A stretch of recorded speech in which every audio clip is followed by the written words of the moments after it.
Welcome back, folks, to another episode of It's About Payroll. Mm. What's up, Walt? Nothing much, man.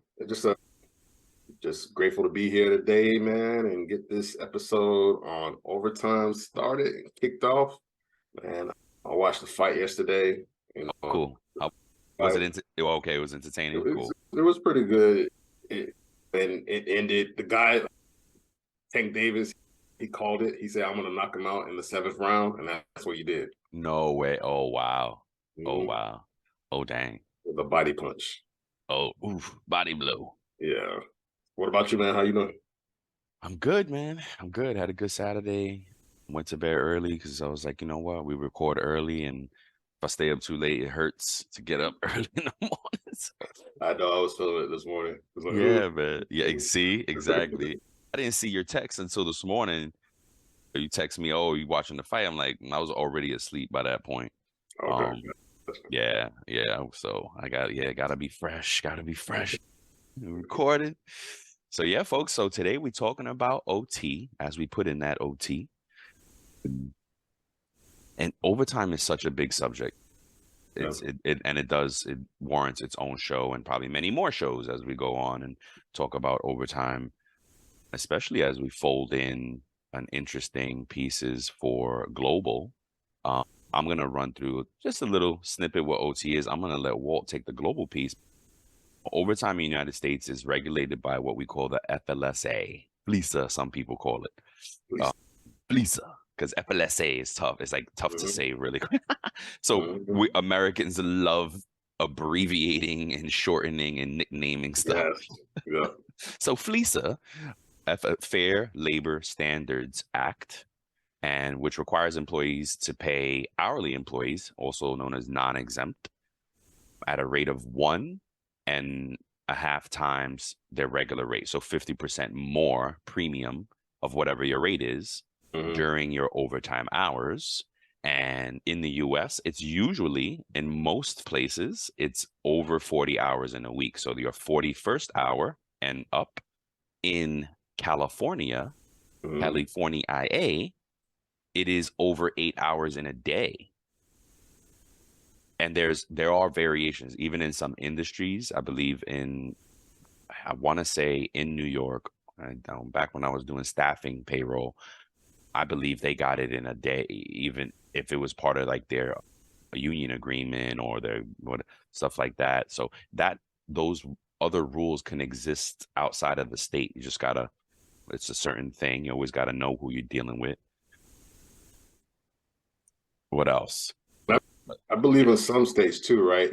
It might be California, and I have to look at it, but I Yeah. know they say it's either they either pay you the overtime for the hours in the day, or they pay you for the overtime in the week. So they say, oh, if it's over 8 hours in the day, you get that, but if it's over 40 in the week, you get that, whichever is higher. It Have you sounds heard familiar, that? but I don't think that's Cali. Yeah, no, I know. I Okay. feel like I know what you're talking about, but yeah, I don't think that's Cali. Okay. Okay. Um, but to Walt's point, you got to look at the state you're in, look at the Hmm. overtime laws you're in. You Hmm. know, as a payroll professional, you really gotta, if you don't have a quick guide, if you're brand new, if I go into a new state, I like to go to their state website, look at the Hmm. labor laws, look at the overtime, look at the regular, look at the nuances that they might have because they have it there, right? All this stuff is Hmm. there by state for the employees. The state is motivated to get their money and they want you to do it right. So all of the information is there. It's not a mystery. It's just mind-boggling, overwhelming to categorize and organize it all in one place. Although uh, Christina's doing a really good job, Valor Payroll, she Yep. has a website that breaks it down state by Yes. state Yeah. because you have to do the research anyway as a Mhm. payroll professional. So she actually turned it around and put it out there for her clients, for people to learn, right? Yes. APA also has a very good source, and I believe that's what they call it, the source Yep. of information state by state. But even those things, they got to update it every few years because states are every year they can change. In a year, they could change multiple times. So payroll professionals, we just got to be on point. We got to stay on top of the information. Education is so important.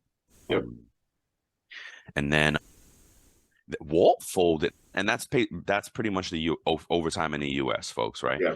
But Walt, I'm gonna give it to you to talk about the global differences that you found. Yeah, this is just a couple of examples here how the overtime in the U.S. varies or is different from other countries. According to what I found, the U.S. pay requirements for overtime are a little bit more generous than other countries. So in the U.S., more than not, it's over the 40 hours worked in the week Hmm. if you're an employee in the U.S., right? And so, for example, Canada, their employees are entitled to the same 1.5 times rate of pay of their regular pay rate for 80 hours worked over 44 hours in a week. Okay.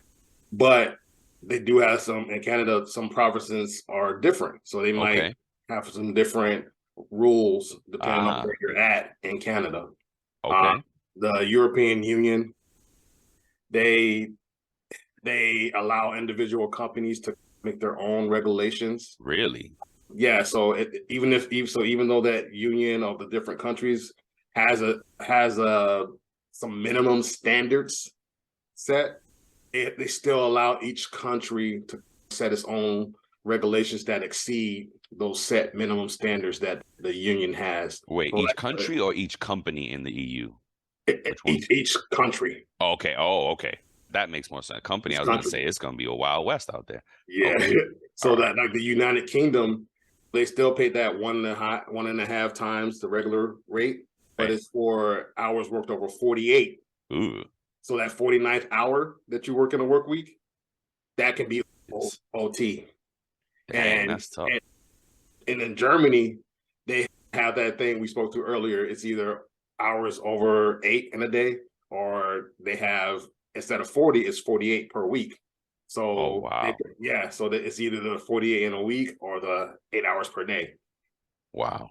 So it's a little bit different. That's why the US, it's that 40. People don't realize how good they Generous have it. that is. Yeah. Yep. In That's the right. US, hey, so that's something to think about. Heck yeah. And speaking of overtime, thanks for that, Walt. Speaking of overtime, we were trying to do some rough math here. Basically, the US pays out trillions of dollars in overtime per year. Yeah. Trillions in the t trillions.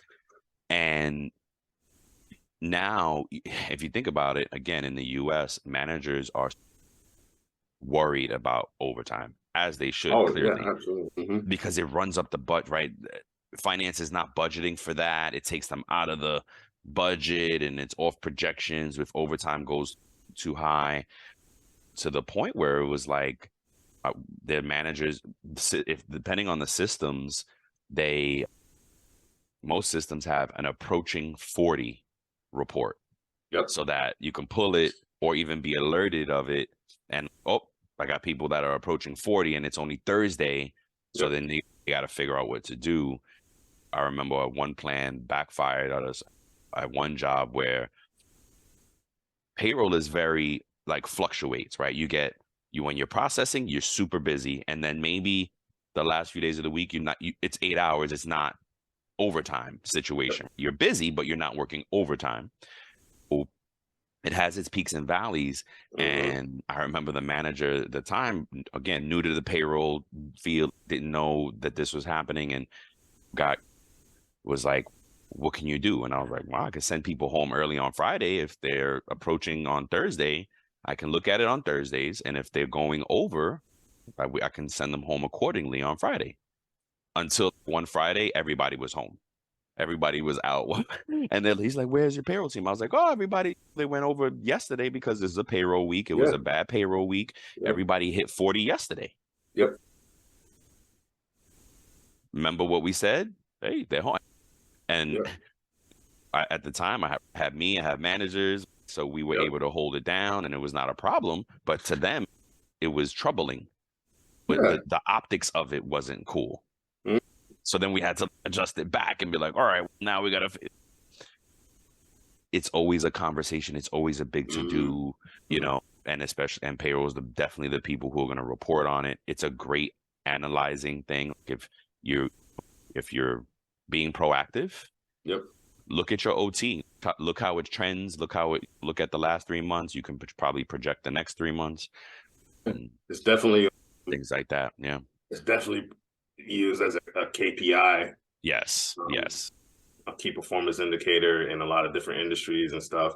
And like you said, it does a couple of different things by you reporting on it and keeping track of it. It keeps the company aware of what's going on, and it can also hold different departments and employees accountable.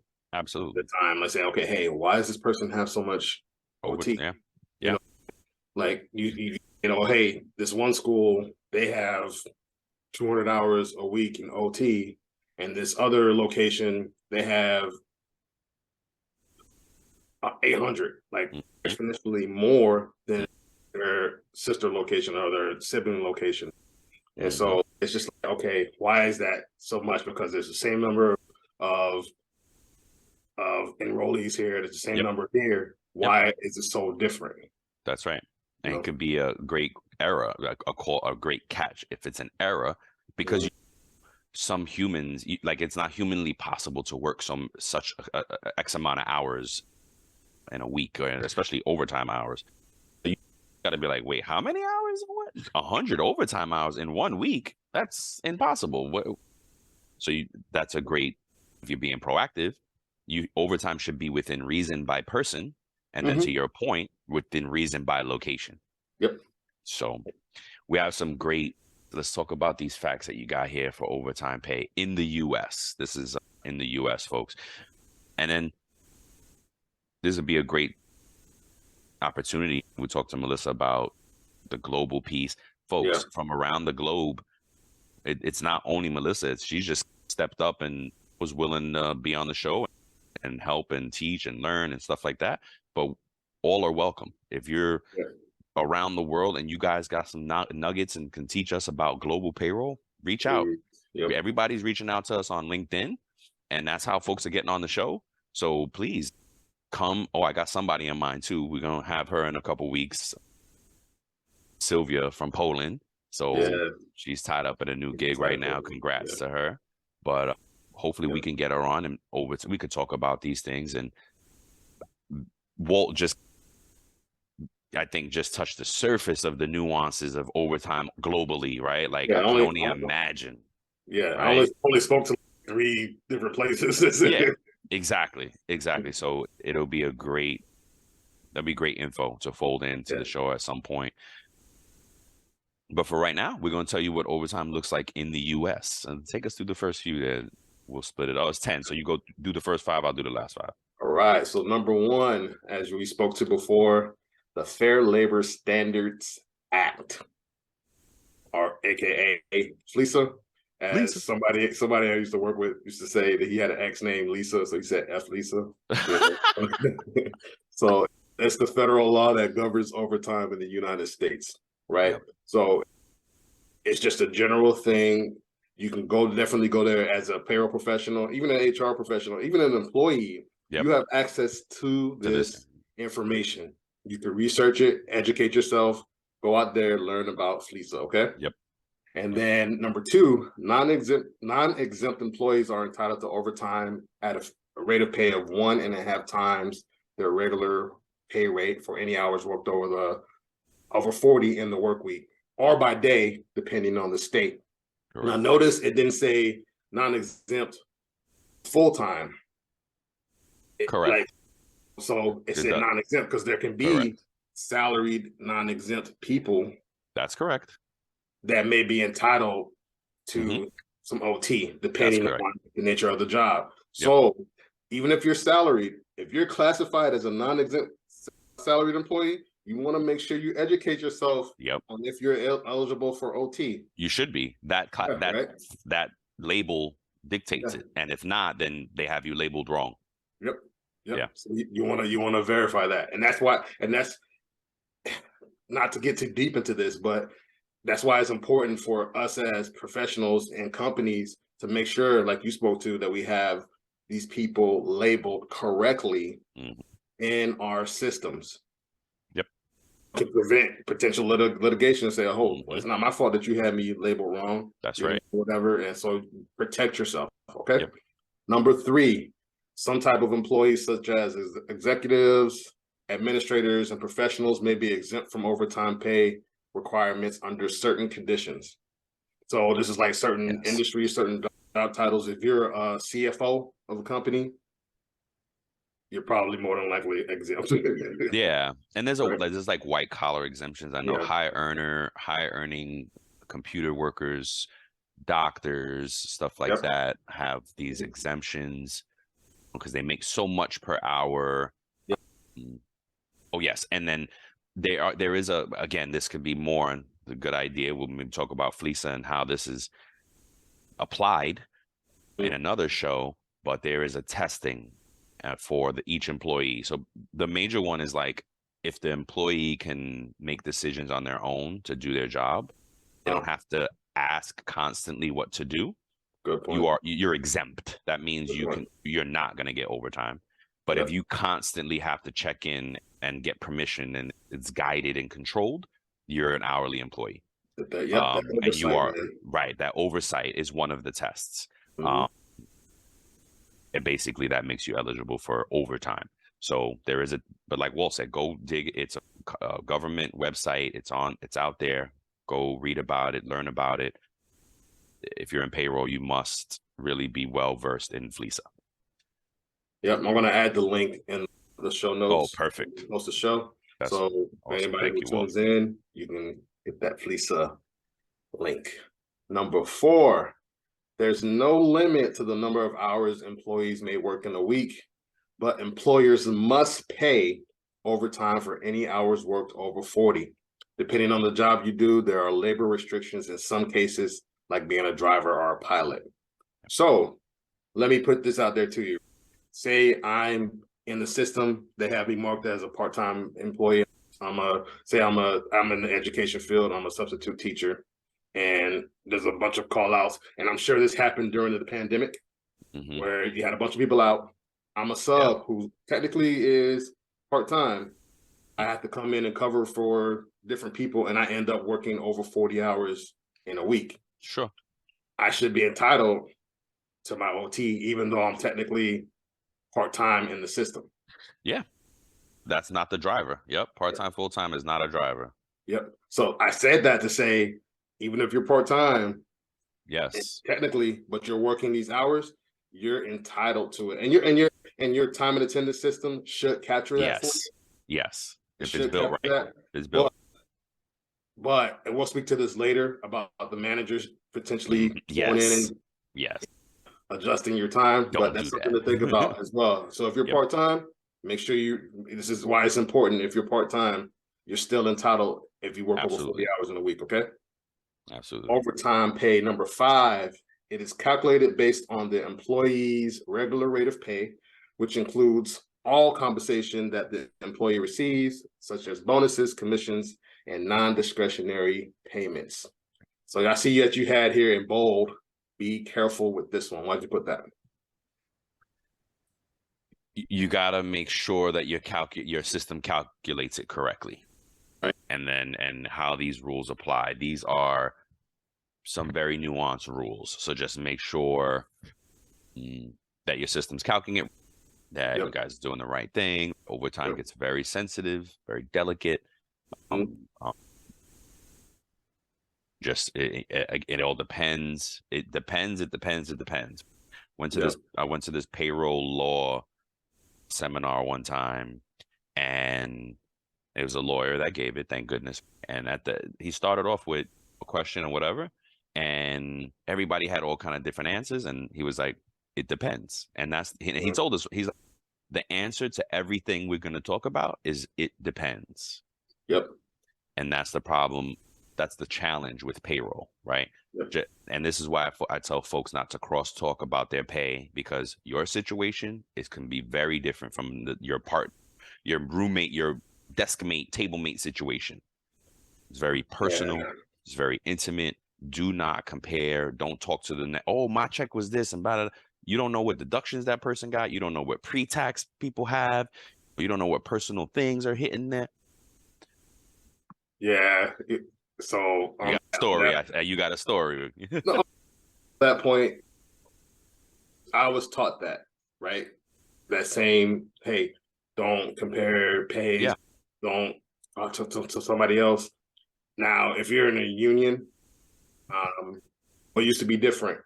A lot of different industries were unionized, and that stuff you used to be able to do is say, hey, I do the same job as this person. My pay Yeah. is different.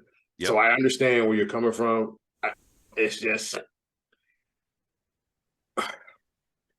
I saw something now with this new way of thinking. People are saying, Mhm. "Oh, you should talk to one another," and I know that's a whole nother show, and I'm not trying to bog this No. No. conversation. Yep. But there's a different wave of thought behind that now, and I would like to have a conversation about that eventually. Maybe now is not the time, but just wanted to put that out there. Yeah. No. And look, I think my 2 cents is that I know what you're saying. That's more, it's wage transparency.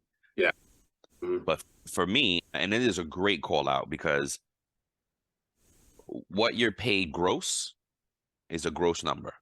If you're Yeah. going to talk salaries, then that's what, if we're going to label a job or positions and stuff like that with salary ranges, then it's gross numbers.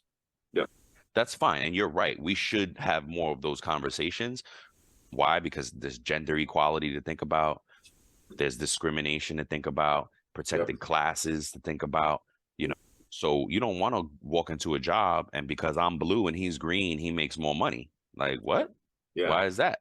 Yeah. You know what I You're right. mean? You're right. So that is what you're saying. That's it's I don't know what they call it, wage transparency. I think it's something like that. And like what New York is like requiring it now, and folks are requiring it to post Uh, on jobs. I think it's great because when you're in a job search, how, why would you apply to a job that you're priced over or you're priced under, or if you're priced under, you're gonna make more. But if you're already making more than what this job is posting at, clearly you're not gonna apply. yeah. So I think for that reason and for many other reasons, it's good. But you're talking gross numbers, right? Yeah. What I mean is don't compare your net pay. So great call out. Don't compare your net pays. Don't get into the nitty gritties of why my net pay is different than your net pay, because that's when it becomes personal, right? Okay. Medical Okay. things, garnishments that you ain't none of your Yes. business why I got less. You know what I'm saying? Okay. Is personal, right? And even with managers, sometimes I'm like, they'll call, oh, I want to speak about this person's pay. But why? Is there something wrong? Did you do something wrong? Or they do something like, oh no, they're worried about X, Y, Z. Unfortunately, they will need to call me because it's none of your business. I don't tell them. I don't say none of your business, but I politely say, hey, that's personal. I'll need to speak directly with the employee. Mm. Great, yeah, no, that's a great call out, and you're right. We can definitely talk about wages, wage transparency. And another show we could have maybe get a comp expert to come on and Yeah. help us out with that, right? Yeah. All right, number 6. Mhm. Employers cannot offer compensatory time off in lieu of paying overtime. So Ooh. basically, oh, I'll give you a PTO day instead of overtime. And it does have it depends, except in limited circumstances with the government. If you're signing a lot of union employees, if you have a what do they call it, a CBA contract? What's the B for? I forget. Collective bargaining agreement. Sorry. Yeah. If you're part of a union or if you're federal government, they sign contracts. The Mhm. government may not be a union worker, but you're signing a contract to behave a certain way, to do certain things. And in that, you may have signed off to that. Or instead of overtime, I'm going to get X amount of PTO time. But in normal industry outside of government and free business, that is not okay. You're not giving me, you're not meeting the overtime standards Mhm. if you giving me PTO instead of my overtime. That doesn't work. So So, that was, yeah, what's up? so is that saying? So I understand it. Is that saying? Oh, I see that you're approaching OT, and if you work a full 8 hours on Friday, you're gonna be in OT. So I'm gonna tell you do half a day on Friday. Is that what that's No, saying? Okay. no, it's saying work the OT, but I'm not going to pay you 1.5 times rate for your OT. I'm going to give you PTO hours at Okay. straight rate, Okay. Okay. right? If I, so, I mean, If it's at overtime rate, that's probably, but again, you're making things gray and muddy. You messing around now. Okay. So you pay me at my rate. And that's what they're saying. You can't get it in lieu of your 1.5 times rate. Because you know every perception is everything. So somebody could Yes. interpret this as something else. And that's why like, to your point, that's why it's important to have a lawyer or some Yes. specialist come and speak to this stuff. And like you said, that person that came out gave that presentation or spoke, he was like, it depends. It depends. It all depends. Because one case from one person to another could be a totally different situation. Yeah. Yep. Number 7, some states have their own overtime pay laws and may provide additional protections. Yes. So California has the overtime after 8 in one day. Some higher rates. I haven't seen that. Lower thresholds for overtime eligibility. Yeah. So lower threshold meaning instead of the 40, it's an 8 in a day. I haven't seen any higher rates. Have you come across higher rates in the US for OT? Yeah, I haven't come across that. Number 8 is employers who violate overtime pay may be subject to legal action. That is exactly right. Fines, back wages, that in the news a lot, where class action suits, they won because they weren't paid their overtime. You got to be mindful. But if for some folks, like I've heard, oh, we have to change, we have to get into uniform, we have to prep for the job. And then some employers are like, no, after you prep, then you could clock in. No, you have to prep for the job. So that's now work. Yep. Right. So employers try to play around, and there's always little class action suits where employees will be like, we think this is work. They'll take it to court and they'll win. I forget who it was, but I just read a case that just had to pay hundreds of millions of dollars in back OT pay. Absolutely, man. All right, number 9. What do we have? Employees have the right to file complaints with wage and hour division to the U.S. Department of Labor if they believe their employer is not complying with overtime pay. It's not a good look with it. Well, so that is correct. Employees have the right, and that's where you would go and take your complaints, is with wage and hour division of DOL. Federal. And notice the key word here. The key part of the sentence, it says, if they believe. That's correct. If you believe. That's so correct. It's not that you have to be certain, but if you just have if there's something like, I'm not sure, they're saying you can file a complaint. And I know it doesn't say here, but I believe that the employer cannot retaliate. No, that's correct. For doing that. That's right. Yeah, and it gets uncomfortable, right? Yeah. I don't know if they can do it anonymously. If you can, that might be a right way to do it. Maybe you can talk to a labor lawyer first to get some advice. But yeah, there are avenues, there are ways that you can address it, and folks win it all the time. Don't you know? Yeah. I made a comment here. It's not a good look. This will open up companies for other audits. So this is really a warning to them, to the employer, to the managers, the owners. If you keep things tight, you keep things in compliance, and you do your diligence and the way you handle your thing, then you won't have this problem. Because if you are messy and you open yourself up to audit, believe me, they're going to call the IRS. They're going to call the state ones. Everybody's going to call, hey, this company just red flagged on this. Y'all should audit them next. I just found $30 million and blah, blah, whatever. Yep. So you don't want to you want to run your company tight because of these things. Yep. The government's like, hey, if they're stealing money, that's right. Stealing taxes. That's right. Oh, definitely. Oh, definitely.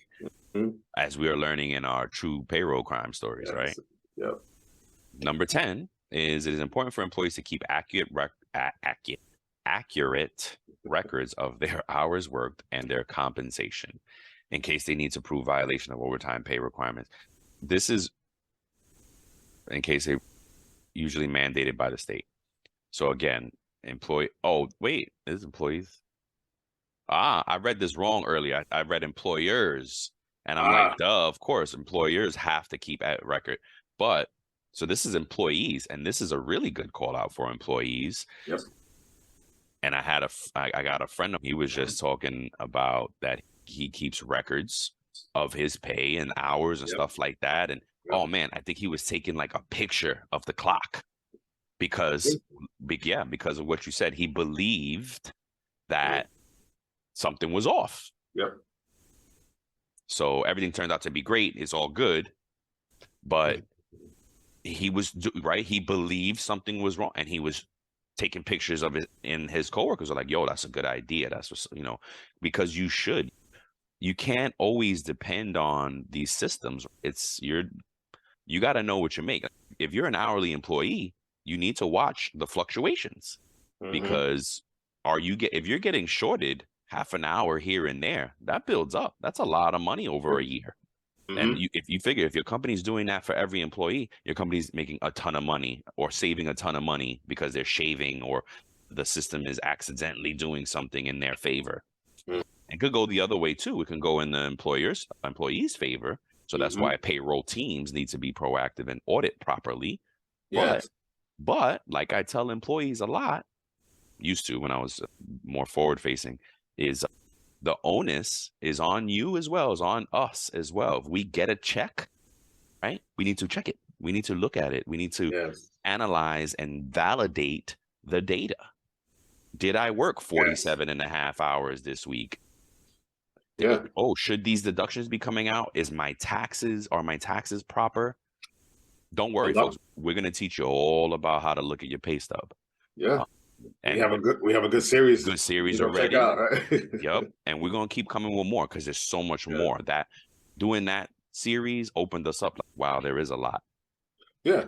And like you were So, saying, this number 10, it's I don't think people realize how important as an employee, like you were just speaking to just now, how important it is for you to have control or yes. understanding of how your pay works. It Yes. is so important. We're so driven to consume, Yep. so driven. Oh, I'm gonna get paid. I gotta buy this. I gotta buy Yeah. that. I gotta buy Oh, yeah. this. But you're not looking at if your pay is correct. You just know, oh, I can't wait for my payday. And you're not. Oh, I know I clocked in. I know I signed off on my timesheet. But are you really looking at that? It starts Yep. with your timesheet. Yep. Starts with your timesheet. Yep. Once you clock in, and once you're the timesheet that you signed off on, that's why it's Mm-hmm. important that you review it and have an understanding. That's why it's important that you ask questions as an employee. Like, this doesn't seem right. Ask your boss. Ask payroll. That's why it's important that you do these things, because nobody, like, your manager should be doing that for you. But in case you're in a situation where your manager is skimming a little here, skimming a little there, that's why it's important for you to keep your employer honest and make sure that your pay is correct. Yes.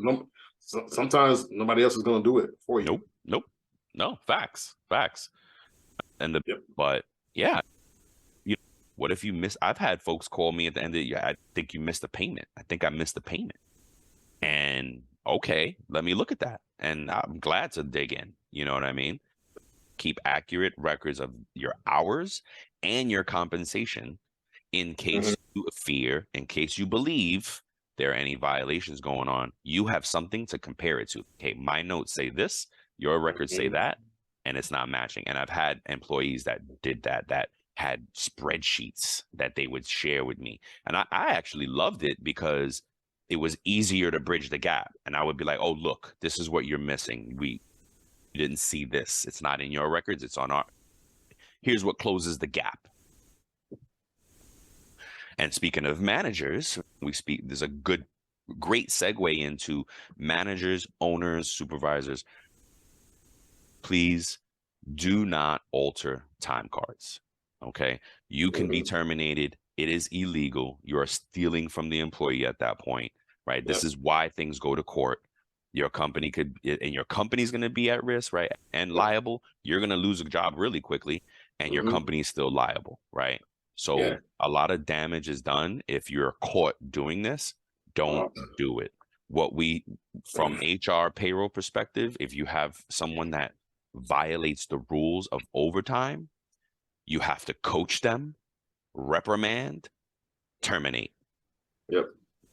It has to be an escalating procedure.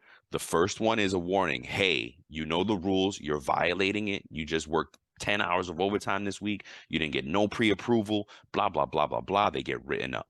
And if it continues, you got to let them go. That is the strategy and solution. It's not, I'm taking it off your time card because I told you not to work overtime.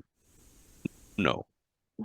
I've seen it, and I'm sure other listeners who are listening in have their own stories. I've seen it to where it's not that the employee is working an exorbitant amount of OT. I've seen it where they've only worked in a couple of hours, like a couple of hours in a week, but because the manager wanted to keep the location under budget and look good. And I've seen it go, oh, they used to rave about this one manager. They were always under budget. Like, school is always under budget. There's no OT. She's always doing this. And then we got a call from one of the employees saying, hey, there's a language barrier here. I'm one of the only people who was bilingual and stuff like that. So we're just concerned about our pay. We mentioned it to the manager, but we just wanted to call in and see, could you please check? We believe that she's doing the right thing. You know, she's so nice and stuff like that. So we checked it, and this manager was doing the wrong thing. Wow. She was doing the wrong thing. She was stealing. So when you do that as a manager, you're stealing from the employee. Yep. You're stealing from their rightfully due money. And making the company a criminal, really. Yep. Because it's not just your name that's going to get tarnished. It's the company's name that's going to get tarnished as well. Again, pay managers who act in payroll functions, we are not the fiduciary responsibility, but we have fiduciary responsibility. Yes, sir. So that's a big call out. That segues into the stat from 2021. It said that one of the large payroll service giants in the country did a survey, and they said that on average, there's 9 hours of unpaid overtime every week. Wow. That's an equivalent of almost $18,000 in stolen revenue. Oof. That means the company is stealing it from the worker. This was just in 2021. So think about that. You know what I'm saying? And look, this is a survey, and this is not saying that the companies are being malicious. It's just saying unpaid, because think about it, right? There's times that you stay out. If you're a good worker, there's times that you stay 15, 20, 30 minutes longer and you don't do any, you don't clock in. I used to argue with Walt all the time when he worked as a contractor for me in the beginning. He's like, oh no, I didn't clock in. I just did 15 minutes. I was like, what? Excuse me? You worked, sir. You worked. You have to put that in. You know what I mean? Because then it builds up. It builds up the other way, and then next thing you know, you did a year of that, and guess what? You had a few $1,000s because you were trying to be nice. You didn't want to hit your company for 15 minutes. Oh no, you hurting yourself. Yep. You have some here. Do you pay out OT for shift differentials? Sorry, folks. Yes. So yes. if you're what does that mean, though? What do you mean? So I've worked for some places where some people, they were pretty much open all day, they were open 24/7. 24 hours. So if you worked overnight, you got paid a higher rate of pay. Yes. If you worked overnight, and there would be some times where people will work doubles. They'll say, hey, I'll take your schedule. So if you want, hey, I'll work it. And if they did that, they were entitled to OT on that higher shift different on the different rate. Right. As right. They should. Yes. Okay. I just wanted to put that out there. Good. Because good call out. The thing up here said that OT applies to all compensation that an employee receives. So that includes shift differential. Absolutely. So if you're working shift differential and you know you worked OT, but you're not getting paid OT on that higher rate, because I'm sure there's been situations where they're like, oh, I'll pay you the OT, but I'm going to pay it on your regular rate. No. Not just shift diff. Yeah. You need that's why it's important, again, going back to that onus being on the employee to make sure that their pay is right. Just in case, even if it's not malicious, just in case the company's not doing something right. Read your employee handbooks. At least go through the key areas. Everybody, like, I go and I'm looking at PTO right away. I'm looking at holiday schedule. I want to know, what is the web what's my internet policy? What's my cyber policy? Like now, government agencies are banning apps from phones, your thing. So you got to understand what your not only the pay things in your employee manual, which is very important, but that's where you go, but the other stuff as well, super Yes, sir. important. And folks, usually the employee manual's big, and we just click that we read it, and we never read it. And then when it bites you, right, when you come back and oh, I didn't get this pay for that pay for this, that, and the third. Ooh, which one is good? And it's for payroll people too. I didn't get my holiday pay. All right, hold on. Go look at the time card. They didn't work the day before or the day after, or they called in. They called in the day before. Hey, you have a sick day before and after the holiday. Oh yeah, I called in.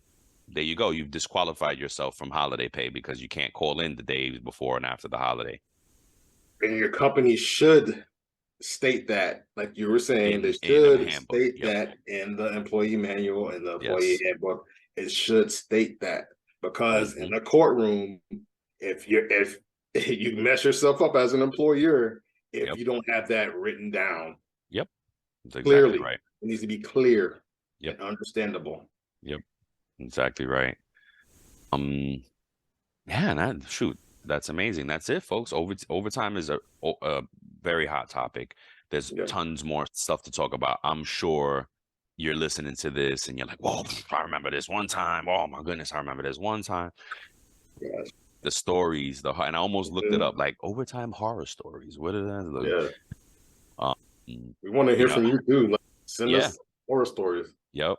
I think I gotta ask my mom about this too because she used to talk about. She always used to say, and this is before I was even in payroll. She would say, "Oh, I'm not. I'll work 2 days overtime, but I'm not gonna work the third because then I'm gonna lose most of it to taxes." The benefit decreased at one point. She like so she always knew in her head how many days she would go overtime because if not, it was a decreasing return. Mm-hmm. Um, so that'd be a nice one to talk to her about as well. That'd be great. But yeah, man, that's it. Speaking on that, man, we're coming up on 1 year. 1 year, folks. We've One been doing year this of for a doing year, this, you longer know, actually, but shows have been airing for a yes, year. for a Yeah, year. yeah, And we had something in the works and we're excited about it. And we'll yep. speak more on it in the next couple of weeks. But I'm grateful to be here, man. I'm grateful for the support that we're getting, all you Word. listeners, every nugget, every constructive criticism, all your support, your help. Yeah, Christina over at Valor, she's been a champion yep, for us. Gerard, how influential he's been with us and yep. the ideas he's given us, and everybody else, Sylvia, Fran, all you, Melissa, everyone that's listening in, thank you. And we appreciate you. The best is yet to come. Word, We're doing this for the payroll community. word. That's what it's about. It's about establishing us as an industry Yep, and being recognized as an industry and all of us just saying, hey, we're in this together. That's what it's about.